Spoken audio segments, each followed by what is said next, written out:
Yo soy Amalia Bernardini Azzarini. Tengo dos apellidos italianos, uno es de origen toscano, el segundo es de origen ligur. Yo iba a nacer en Génova, pero como era el final de la Segunda Guerra Mundial, y había muchas batallas, muchos bombardeos. Entonces mi padre decidió que mejor naciera en un pueblo así como aislado, y nací en el pueblito de Verizzano, que está en los Alpes Apuanos, Alpi Apuane, que son cerca de Carrara, que era de donde era la familia de mi papá, y pues como estaba más aislado, etcétera, se consideraba que era más seguro estar ahí. Nací en la provincia de Carrara, en el pueblo de Verizzano, el 29 de septiembre, Día de los Arcángeles, de 1943. Bueno, viví mi infancia con mis padres, luego nació mi hermana, y también vivía con nosotros una tía abuela que se llamaba Otilia Casté, que era la hermana de mi abuela materna. Tuve solo una hermana. Bueno, yo nací gemela, pero mi hermana no sobrevivió, porque también por la condición difícil en que nos tocó nacer. Y luego nació a los 7 años, cuando yo ya tenía casi 7 años, nació mi hermana Liana, que ha venido a Costa Rica, que es física ella. Mi papá se llamaba Alberto Bernardini, era, como le digo, era navegante. Mi mamá Caterina Azzarini. Ella tenía mucha habilidad en costura, en bordado, etc. Yo me estaba preparando, y de hecho, pues tanto para una eventual carrera universitaria allá, se basa sobre todo sobre la investigación y la publicación de libros, pero como eso a veces es difícil, es tardío, etcétera, me preparé para los concursos, lo que se llama allá la habilitación, o sea, la licencia para dar clases en los liceos, y gané concurso. De hecho, después vine a Costa Rica. Entonces renuncié al puesto que ya había ganado por concurso en Italia. Sí, no me quedó más que renunciar, porque en la universidad conocí al que fuera mi esposo, José Alberto Soto Badilla, también filósofo, que fue a Italia porque él quería estudiar con Miguel Federico Sciacca, y entonces fue a Italia para sacar su doctorado, porque sí, aquí había división de títulos, entonces él tenía la licenciatura en filosofía y fue a Italia para sacar el doctorado. Y entonces me vine a Costa Rica. Usted sabe que yo ya tengo 52 años de haber venido a Costa Rica.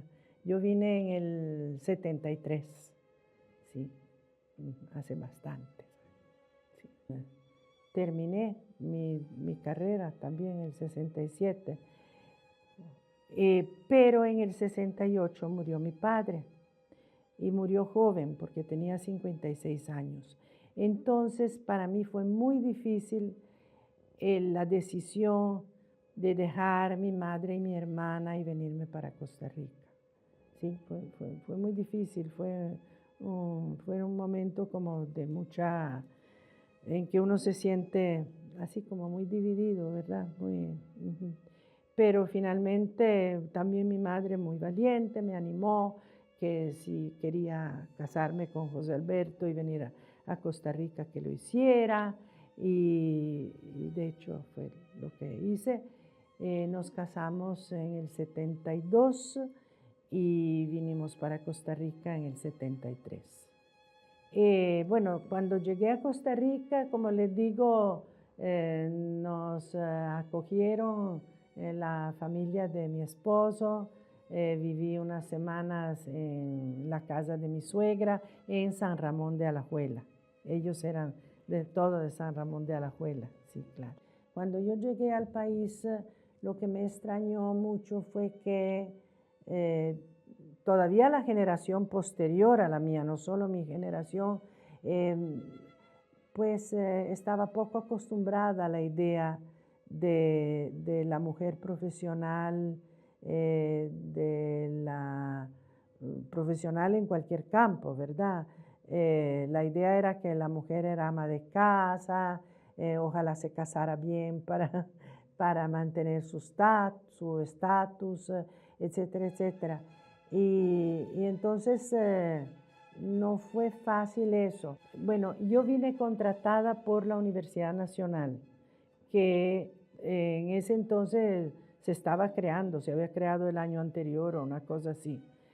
Y bueno, mi esposo ya tenía su puesto en la Universidad de Costa Rica, entonces buscamos casa en San José y ya empezamos a trabajar, cada uno en la universidad que le tocaba, ¿sí?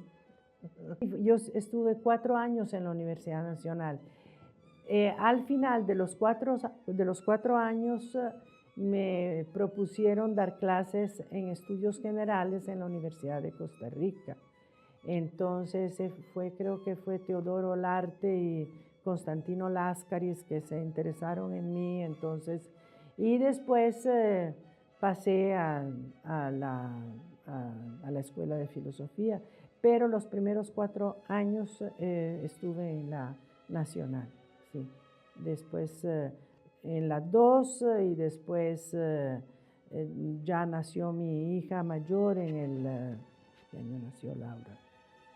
77, y ya me quedaba demasiado incómodo viajar entre 2 universidades y me ofrecieron trabajar tiempo completo en la Universidad de Costa Rica. Entonces trabajaba medio tiempo en estudios generales, dando filosofía obviamente, y medio tiempo propiamente en la Escuela de Filosofía. Después me pidieron dar cursos en el posgrado, después dirigí el posgrado en filosofía, pero así, con los años. ¿Sí? Compramos un lote en Moravia, porque ya yo vivía en la trabajaba en la Universidad de Costa Rica, entonces hicimos una casa en Moravia, y en esa casa de Moravia hubo toda la historia familiar, porque después me trasladé yo a Escazú, a Bello Horizonte de Escazú, pero ya en el 2013. Que en toda Europa no había división de títulos, uno llegaba al título doctoral. Cuando llegué al país me dijeron que como no había doctora, yo creo que fue porque el decano o el rector había estudiado en Estados Unidos, el rector había estudiado en aquellos años en Estados Unidos. Entonces en Estados Unidos sí había división de títulos y en Europa no. Entonces, bueno, yo dije, no importa, yo escribo una tesis, que sería un libro, que después lo publiqué aquí en Costa Rica con la UNED, y me dieron el PhD, ¿sí? Pero el PhD no existía en Europa cuando yo estudié. Existió aquí en Costa Rica, entonces yo lo obtuve, digamos, ¿sí? Fui profesora, sobre todo, fui encargada de cátedra, sobre todo en el ámbito de la ética, de la historia del pensamiento, de la filosofía de la historia también. pero después fui directora del posgrado en filosofía, unos años también, los últimos años. Del 73, yo trabajé en la Universidad de Costa Rica hasta que me pensioné en el 2002. Bueno, mi esposo se llamaba José Alberto Soto Badilla, filósofo también.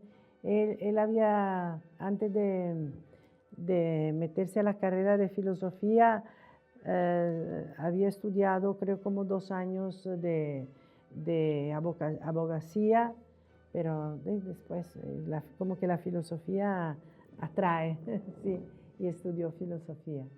Y entonces él fue profesor en la Universidad de Costa Rica, fue decano de la Facultad de Letras en la Universidad de Costa Rica.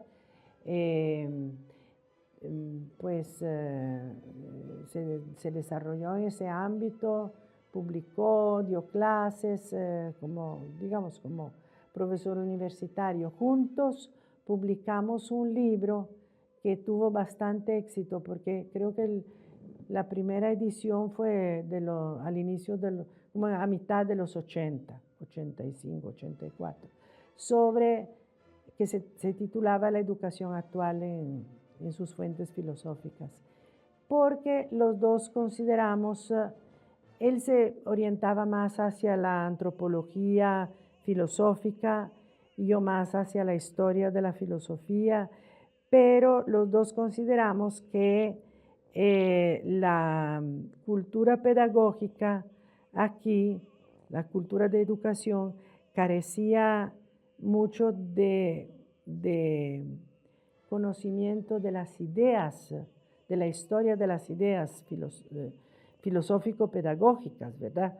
Entonces, claro, no escribimos un libro sobre toda la historia de la educación, sino sobre la historia de la educación moderna. Murió joven en el 56, ya habiendo trabajado mucho por la filosofía de Costa Rica.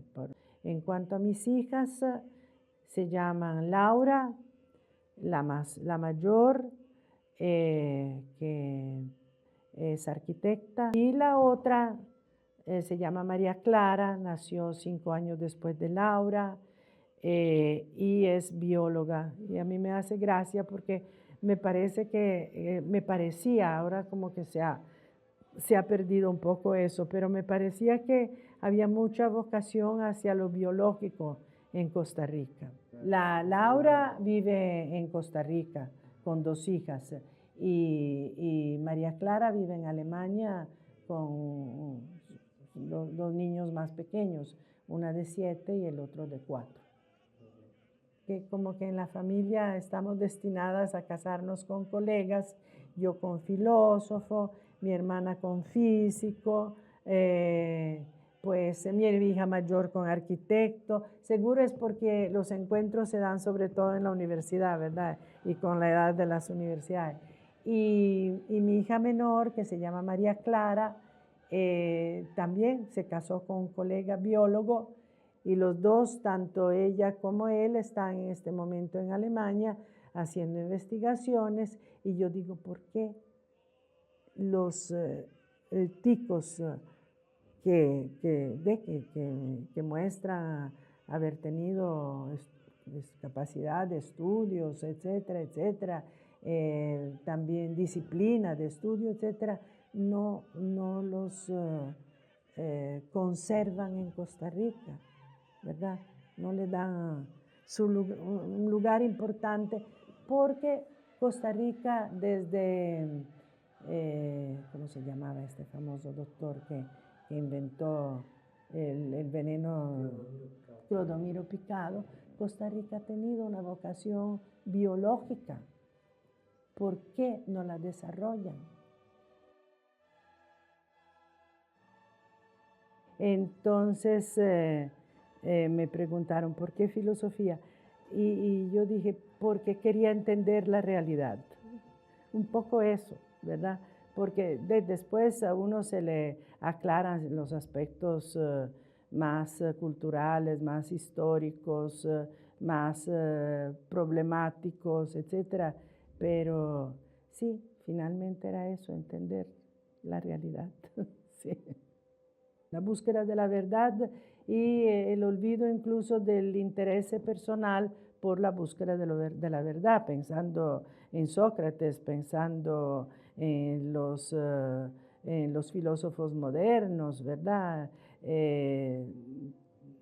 Pensando en las ideas contemporáneas, incluso precisamente las ideas políticas, que me parece que tienen una derivación, hay una derivación muy importante de las ideas políticas y de las ideas éticas de la filosofía, porque a través de ella la filosofía conduce, dirige el actuar humano, ¿verdad? La filosofía le enseña a uno a ser crítico, a pensar. Tal vez uno puede decir cuando avanzada la vida que probablemente las preguntas filosóficas que uno se hacía cuando era joven eran mucho más ingenuas que las de ahora, ¿verdad? Pero pues encontrar la verdad no es tan fácil, no es como tomar un vaso de agua o como estudiar una fórmula. Tal vez la ciencia tiene más facilidad en eso, ¿verdad? Tiene sus fórmulas y uno las estudia y ya. La filosofía es una profundización constante. Entonces, puedo decir que este deseo de la profundización y del entender constante nunca me ha disminuido, ¿verdad? Tal vez se ha vuelto un poco menos inmediato, menos ingenuo, ¿verdad? Yo me atengo a las verdades cristianas, a la existencia de Dios, a que Dios puede revelarnos unos misterios, porque uno no llega a través de la filosofía a creer en la encarnación, a creer en la Trinidad, etcétera, ¿verdad? Pero hay justificaciones racionales que pueden fundamentar eso, ¿verdad? Que Dios se pueda revelar, que Dios nos pueda revelar una verdad a la que no alcanzaríamos a través de la razón, etcétera. No es necesario pensar en la teología negativa para eso, ¿verdad? Dios es el infinito, Dios es todo, Dios es la verdad, Dios es el bien que uno busca y que encuentra en Él. Eso, la eternidad.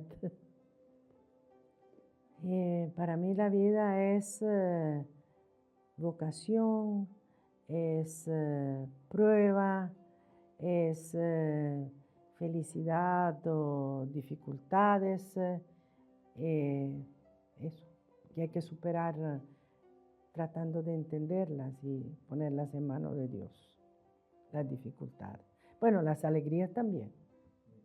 Es al que le dedico mi tiempo, mis días,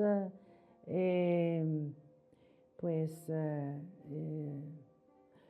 al que siempre he invocado para saber cuál es mi vocación, qué quiere de mí, qué puedo darle a los demás para que se acerquen a Dios, para que no lo olviden, eso. Sí. Si no me duermo ni me levanto sin antes rezar. Y sé que el tiempo le pertenece a Dios.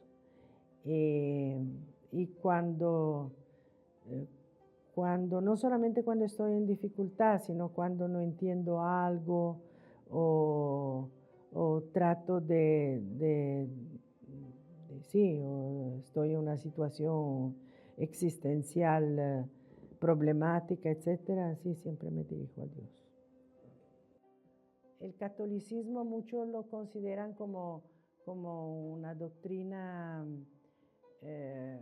no sé, como que limita la razón, etcétera, etcétera.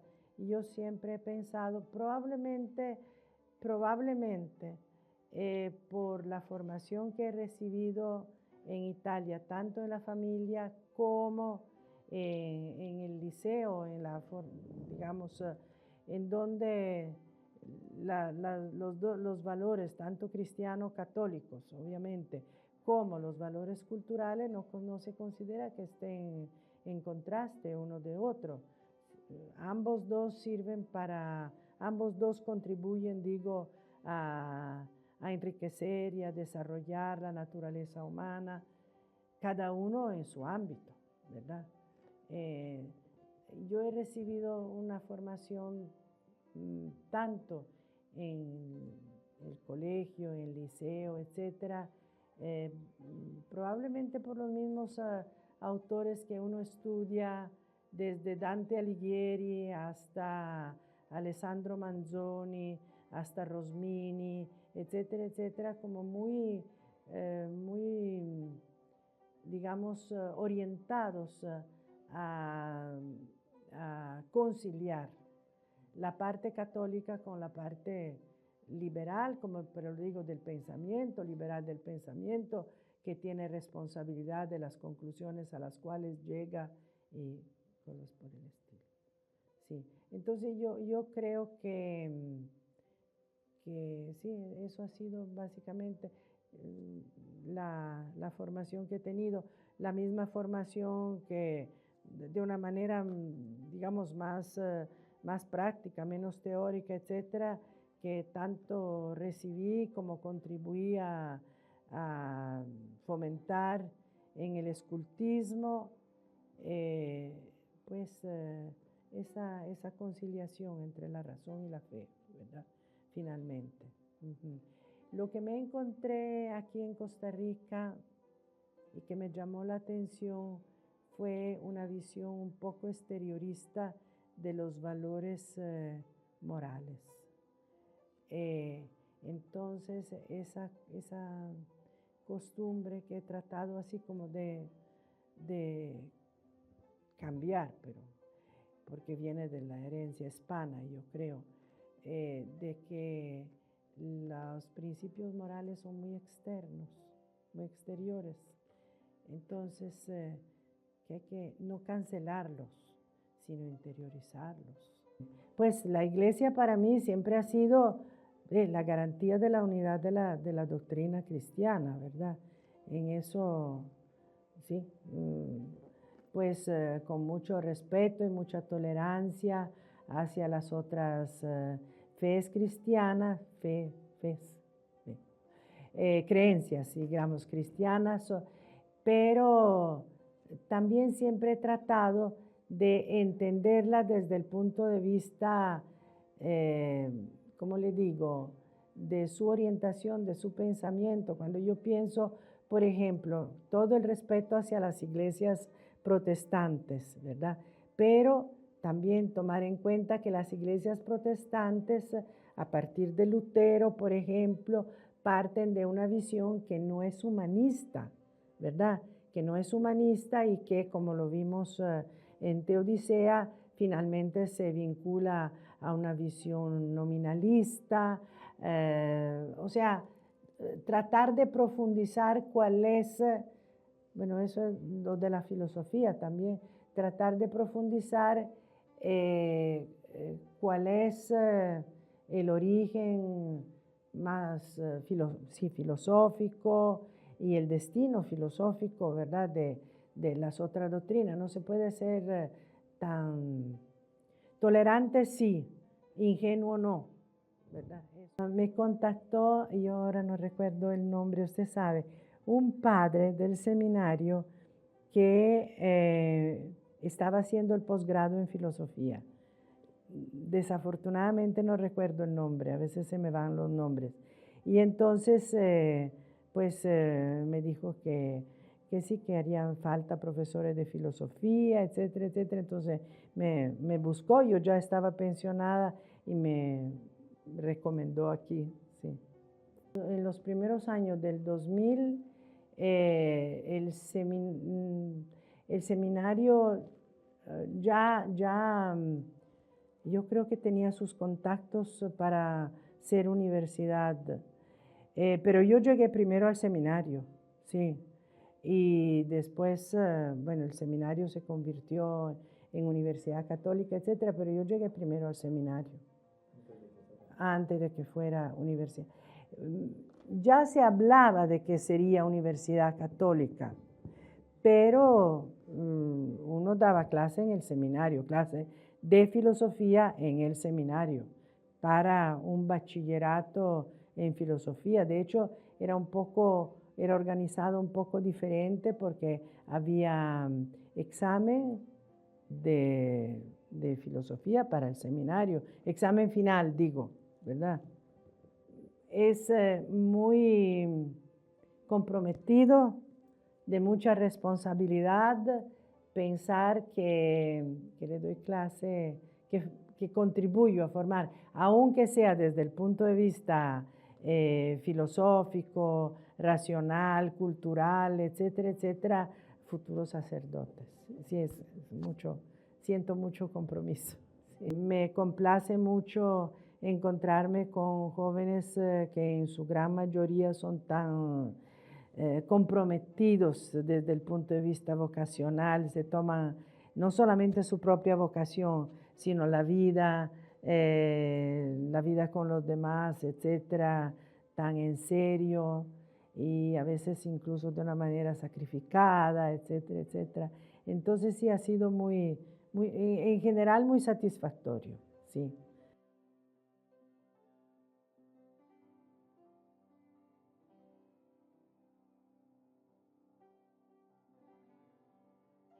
Y pidan mucha iluminación a Dios porque la vocación es todo en la vida, ¿verdad? Es no solamente realizarse uno, sino que es servir, es servicio. Entonces, por eso yo siempre el tema de la vocación lo he tenido muy, muy en cuenta. Vocación, como en el caso de una vocación religiosa, o tal vez la vocación de lo que Dios quiere que uno haga en el mundo, ¿verdad? Porque tal vez no todos se consagren sacerdotes, etcétera, etcétera, pero de toda manera el deber de descubrir la vocación y ser fiel a ella hasta el final es de cada uno de nosotros. Claro, sí. Sí, eso es muy impactante y muy significativo y de mucha honra para mí. El pensar que he contribuido a formar sacerdotes, no a deformar, la espero. Sabemos que no, doctor. Sí. Muchas gracias. Traten de ser conscientes de lo que le falta para ser mejores. Todos tenemos que ser conscientes de lo que nos falta para ser mejores.